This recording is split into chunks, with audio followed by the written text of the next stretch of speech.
Sebelum kita memulai hari, mari kita merenungkan kebenaran firman Tuhan yang terambil di dalam Hakim-Hakim 21 ayatnya yang ke-25.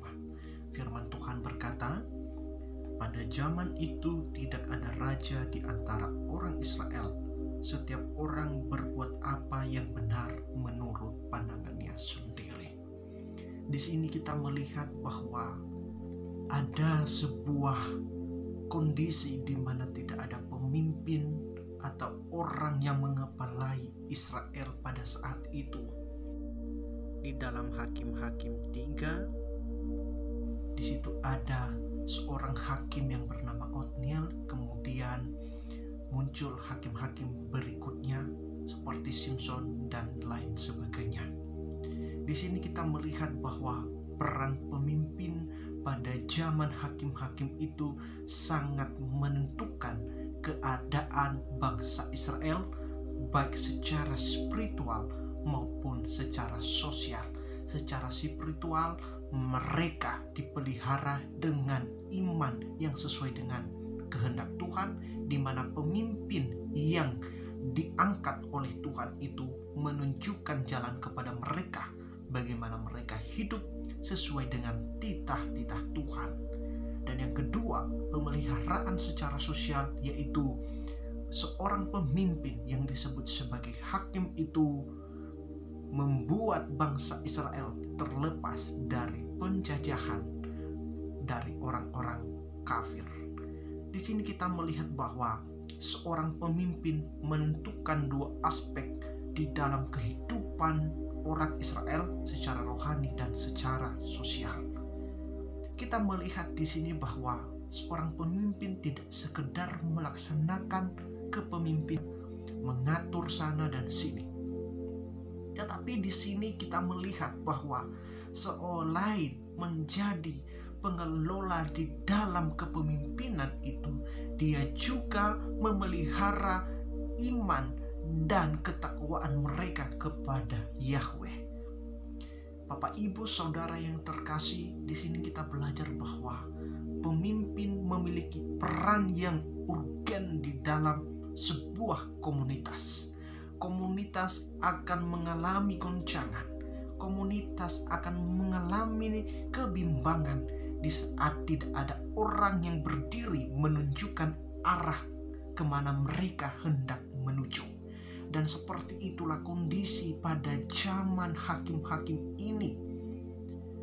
Kita melihat di pasal-pasal pertengahan, banyak hakim yang dibangkitkan oleh Allah untuk melepaskan bangsa Israel dari penindasan orang-orang di sekitar mereka. Tetapi sangat ironis, di ayat 25 kita melihat bahwa tidak ada pemimpin pada saat itu, sehingga orang Israel berbuat sesuka hati mereka. Mereka melakukan sesuatu sesuai keinginan hati mereka. Mereka berbuat apa yang benar menurut pandangan mereka sendiri. Meskipun mereka tahu bahwa ada firman Tuhan, tetapi tidak ada pemimpin yang bisa mengingatkan mereka. Kita melihat di sini para pemimpin keluarga, kepala-kepala keluarga tidak mampu atau tidak memiliki tanggung jawab untuk mengingatkan anak-anak, istri maupun sanak saudara mereka tentang perintah Tuhan. Inilah sungguh sangat-sangat menyedihkan keadaan mereka pada saat itu. Tapi satu hal yang kita percaya bahwa Allah tidak pernah tinggal diam melihat umatnya. Namun di masa-masa yang sangat senang, penuh damai, sejahtera, sukacita itu, ada satu kondisi di mana terjadinya kekeringan rohani, yaitu bangsa Israel melakukan sesuatu menurut pandangannya sendiri. Karena apa? Tidak ada pemimpin pada saat itu. Saudara yang terkasih, saya mau mengingatkan kita melalui kebenaran firman Tuhan yang sudah kita baca bahwa seorang pemimpin memegang satu power di dalam komunitas, baik di dalam gereja maupun komunitas-komunitas rohani lainnya. Jika saudara berada di komunitas saat ini atau berada di satu gereja saat ini, hargai pemimpin saudara karena dia bertanggung jawab atas diri saudara, atas asupan-asupan rohani yang saudara terima melalui renungan maupun khotbah-khotbah.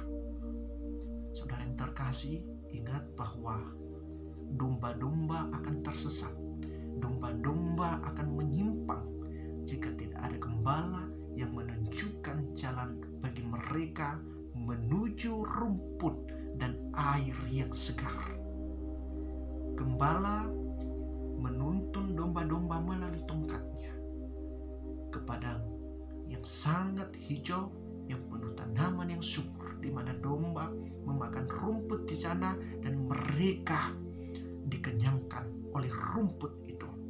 Dan kita percaya bahwa yang bisa mengenyangkan kita adalah kebenaran firman Tuhan melalui hamba-hamba Tuhan yang menyampaikan sabda-sabda Allah itu setiap waktu kepada kita.